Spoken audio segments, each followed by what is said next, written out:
For your kind introduction. I'd like to thank Narayana Techno School for inviting me as a chief guest.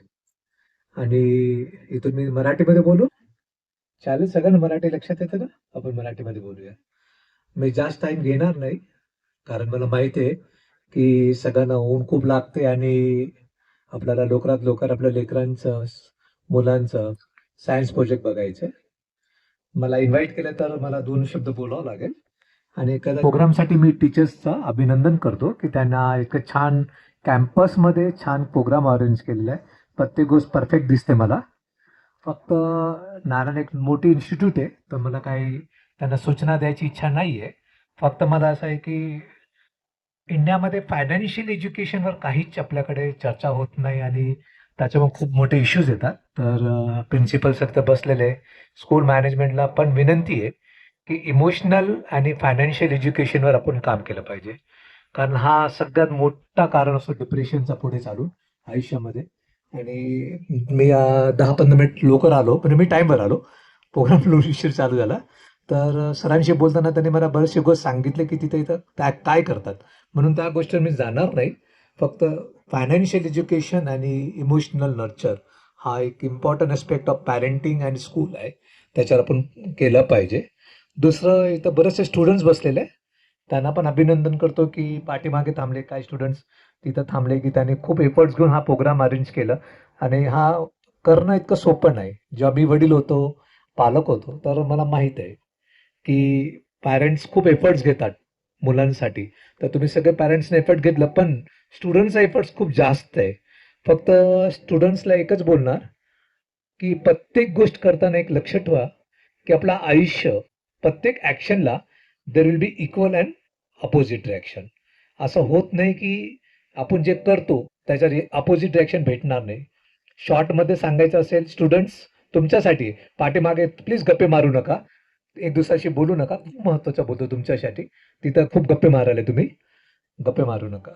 तर एकच बोलणार की जेव्हा तुम्ही काय करतात, तर प्रत्येक ॲक्शनला तुम्हाला अपोजिट रिॲक्शन भेटणार. म्हणजे समजा तुम्ही रील बघत असेल YouTubeवर किंवा Instagramवर, तर तुम्हाला आनंद भेटते. नक्की आनंद भेटते. पण ते आनंद टेम्पररी असतो. स्टुडंट्स तुमच्यासाठी आहे. पण जेव्हा आपण अभ्यास करतो, मी डॉक्टर आहे, तर मी पण खूप अभ्यास केलेला आहे. तर अभ्यास करताना कोणालाही आनंद भेटत नाही. तर आपल्याला दुःख होते. म्हणजे एक ॲक्शनवर आनंद भेटते आणि एक ॲक्शनवर आपल्याला दुःख होते. जे त्याच्या अपोजिट कधी होते? 3 महिन्यानंतर, 6 महिन्यानंतर, वर्षानंतर. बरेचसे तुमचे काका, आत्या, मावशी म्हणत असेल, "अरे नाही, आमचं चुकलं. आम्ही त्या टाईमला अभ्यास केलं असतं, तर बरं झालं असतं."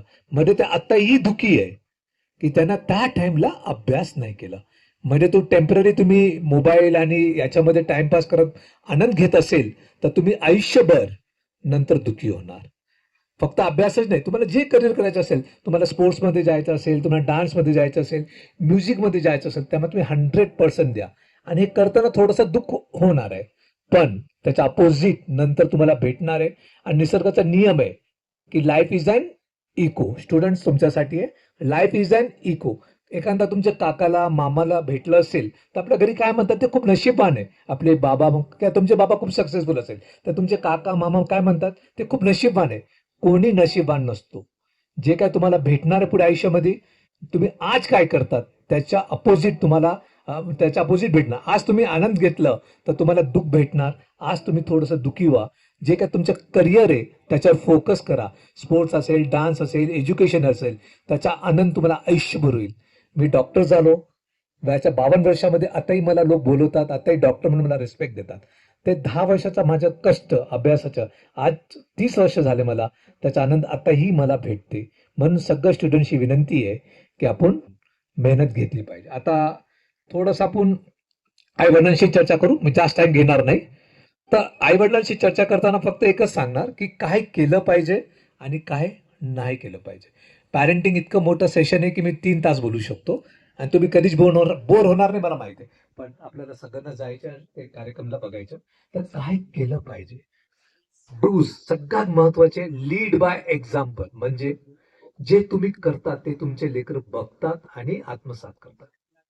आपण खोटं बोलणार, मोबाईल देऊन लेकराला, काकाला सांग मी नाहीये, आणि तुमची अपेक्षा असेल तुमचा मुलगा किंवा मुलगी खोटं बोललं नाही पाहिजे, असं होत नाही. तर जे काय तुम्हाला शिकवायचं असेल, तुम्ही स्वतः तसं आयुष्य तसं जागा. असं म्हणतात की पॅरेंटिंग मध्ये आपण चांगलं होतो, आपली पर्सनॅलिटी चांगली होते, कारण आपल्याला त्या प्रकारचा मुलगा किंवा मुलगी पुढे पाहिजे. तर जे काय तुम्हाला पाहिजे तुम्ही स्वतः ते फॉलो करा. दुसरा महत्वाचा टाइम, नारायणासारखा मोठ्या इन्स्टिट्यूट मध्ये टाकलं म्हणजे तुमची जबाबदारी संपली का? नक्की नाही. तुम्हाला टाइम द्यावा लागेल. जे पॅरेंट्स आई वडिलांना टाइम देत, मुलांना टाइम देतात, ते खूप पुढे जातात. माझे वडील मला खूप टाइम देत होते. तुम्ही माझे दोघे मुलांशी पण बोलू शकतात. ते दोघे डॉक्टर आहे. ते पण म्हणणार की माझे आई वडील खूप टाइम देत होतात. आम्ही पण डॉक्टर आहे, बिझी आहे, पण टाइम देणं खूप महत्वाचं आहे. तुम्हाला दिवसात 1 तास देता येत नसेल तर 15 मिनिट द्या, अर्धा तास द्या, पण ते 15 मिनिट अर्धा तास त्यांच्यासाठी असलं पाहिजे. त्या टाइमला मोबाईल बघू नका, कोणताही कॉल अटेंड करू नका, क्रिकेट मॅच मध्ये काय चालू त्याच्यावर लक्ष देऊ नका. ते अर्धा तास त्यांच्याशी कॅरम खेळा, पत्ते खेळा, थोडं फिरायला जा, कधी आईस्क्रीम खायला जा, हग करा. स्कूलमध्ये त्याचे फ्रेंड्स कोण आहे ते माहीत करा, त्यांच्याशी गप्पे मारा. तुम्ही आयुष्यामध्ये तुमची जी कठीणाई आहे ते त्यांच्याशी शेअर करा.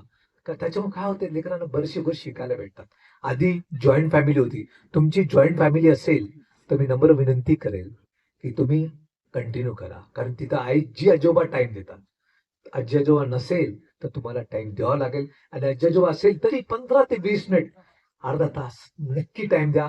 आणि हे जे तुम्ही देणार, तुम्ही 100 प्रॉपर्टी देऊन गेलं तरी तुमच्या मुलं हेच आठवण ठेवणार. कारण मला लक्षात आहे माझे वडील वारले. मला लक्षात आहे की माझे वडील तिरुपतीला घेऊन गेले होते, रामेश्वरमला घेऊन गेले होते, मथुराला घेऊन गेले होते. हे छोटे छोटे जे आमचे टूर्स होते ते आताही माझ्या डोक्यात आहे. म्हणून लेकरांना टाइम द्या. पैसे तर देऊ आपण, पण टाइम पण द्या. अजून काय केलं पाहिजे? प्रेम करा. आपण लेकरांना प्रेम करतो पण कंडिशन्स टाकतो.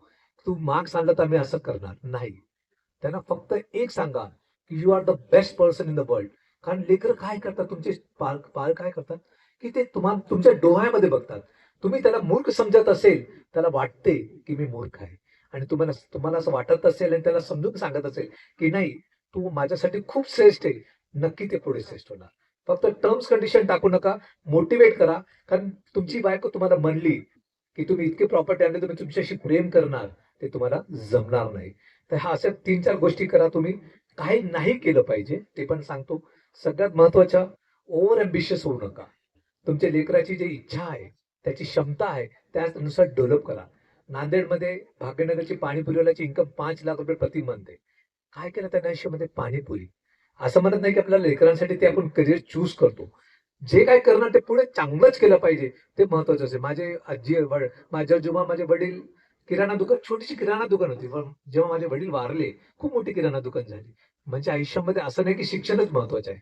तर लेकरांना ओव्हर एम्बिशियस होऊ नका. त्याची क्षमता, त्याची इच्छा अनुसार त्याच्या करिअर डेव्हलप करा. त्याची इच्छा नसेल एखाद्या गोष्टीमध्ये आणि तुमची इच्छा असेल तर त्याला फोर्स करू नका. त्याच्यामुळे काय होईल, ते इथं पण डेव्हलप होणार नाही आणि जे चांगलं करू शकतो ते पण ते करणार नाही. दुसरं, आपण छोटे आई वडील, लेकरांचे पण आई वडील इथं आहे. लेकरांना कोणतीही गोष्ट त्याला इंडिपेंडेंट करा. म्हणजे आपण काय करतो, एखादा आता प्रोजेक्ट आहे स्कूलमध्ये, तर आपण तयार करून देतो लेकरांना. नाही. होमवर्क त्याची मदत करतो. नाही. इव्हन आपण जसं माझ्याकडे पेशंट येतात, 6-7 वर्षाच्या लेकरांना विचारतो मी, बाळ तुझं नाव काय? त्याची आई म्हणते. 10 वर्षाच्या लेकराला विचार, तुला त्रास काय काय? त्याचे वडील म्हणतात. म्हणजे आपण लेकरांना इंडिपेंडेंट करत नाही, बोलू देत नाही. प्लीज त्यांना बोलू द्या, इंडिपेंडेंट करा. कारण शेराच्या पिल्लाला सोन्याच्या पिंजऱ्यात ठेवून शेर होत नाही, मोकळं सोडावं लागते.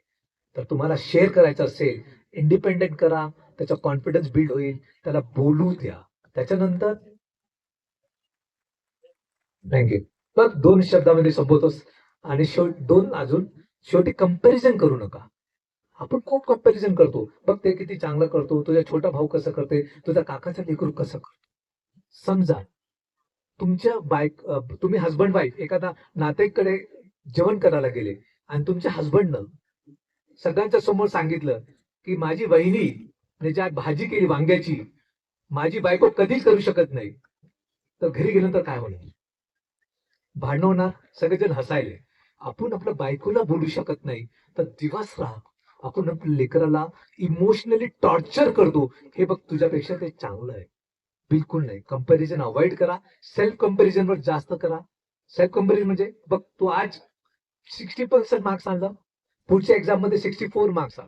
म्हणजे आपण त्याला मोटिवेट करतो. कंपॅरिझनचा एम काय असतो की त्याला मोटिवेट करणं, पण ते डिमोटिवेट होतो. आणि शेवटी 3 मेजर प्रॉब्लेम मला दिसतात पॅरेंटिंग मध्ये आणि माझ्या पेशंट मध्ये. पहिला आणि सगळ्यात महत्वाचा मोबाईल. आज प्रत्येक आई वडिलांचा मोठा प्रश्न आहे मोबाईल कसा हँडल करू. त्याच्यासाठी प्रॅक्टिकल सोल्युशन एकच आहे की घरी कमीत कमीत मोबाईल ठेवा किंवा मोबाईल ठेवू नका. माझे दोघेही लेकरं 12वी होईपर्यंत माझ्या घरात मोठे मोबाईल नव्हते. तर जमलं तितकं मोठं मोबाईल ठेवू नका, किंवा एक मोठा मोबाईल ठेवा. त्याच्यामध्ये 2 व्हॉट्सअप म्हणजे तुम्ही आणि तुमची बायको दोघेही वापरू शकतात. आणि जे पॅरेंट स्ट्रिक्ट आहे त्याच्या हातात मोबाईल द्या. लेकरांना मोबाईल टच करू देऊ नका. बिल गेटचं एक स्टेटमेंट आहे 1 वर्ष मागे, कॉम्पिटिशन पुढे कमी होणार आहे, कारण मोबाईल तुमचं आयुष्य डिस्ट्रॉय करते. माझ्याकडे हॉस्टेल्स आहे, माझ्याकडे 11वी-12वीचे खूप स्टुडंट्स आहे. तिथं मी बघतो कधी राऊंडला गेल्यानंतर की स्टुडंट फक्त मोबाईलवर आहे, दिवस रात मोबाईल बघायला. तर स्ट्रिक्टली मोबाईलला कंट्रोल करा. दुसरं, मुलांची झोप होण्याच्या आधी. झोप आता मला खूप छान वाटलं की स्कूलचा टाइम 8:30 वाजता आहे. जनरली स्कूल 7 वाजता होते आणि त्याच्यामुळे आता झोप होत नाही. आणि झोप होत नाही म्हणून आमच्याकडे खूप पेशंट पोटदुखी, डोकंदुखीचे पेशंट खूप आले. म्हणून ते खूप चांगलं आहे की डोकंदुखी आणि पोटदुखीचे पेशंट कमी होणार, कारण स्कूलचा टाइम लेट आहे. मुलांची झोप चांगली झाली पाहिजे. समजा तुमचा मुलगा रविवारी सुट्टीच्या दिवशी 10 वाजता उठत असेल, तर त्याला 1 ते 1.5 तास झोप एक्स्ट्रा पाहिजे. तिसरं, फास्ट फूडचं प्रमाण खूप वाढलेलं आहे. मी पण खूप खाल्लं. तुम्ही माझं शरीर बघून समजू शकतात. हे खूप चुकीचं आहे. आज मला त्रास व्हायला. मी तुम्हाला सगळ्यांना विनंती करतो की आपली जी जुनी पद्धत होती, जुनी पद्धत जेवणाची, ते जेवण परत चालू करा. फक्त रविवार टू रविवार फास्ट फूड ठेवा. नाहीतर हा सगळं प्रॉब्लेम तुम्हाला पुढे भविष्यामध्ये पण होणार आहे. मी माझे 2 शब्द इथे संपवतो. Thank you so much. जय हिंद, जय Maharashtra. Thank you so much sir आपके वैल्यूबल गाइडेंस के लिए। एक बार फिर से जोरदार तालियां बजाएंगे हमारे सर के लिए। और thank you so much sir for coming as a chief guest and adding the values to this program. Now I request our anchors, young anchors, एक बार जोरदार तालियां बजाएंगे हमारे young anchors के लिए। काफी कम समय में उन्होंने अपनी सारी मेहनत यहाँ पे बता रहे हैं। And this way we are leading the children to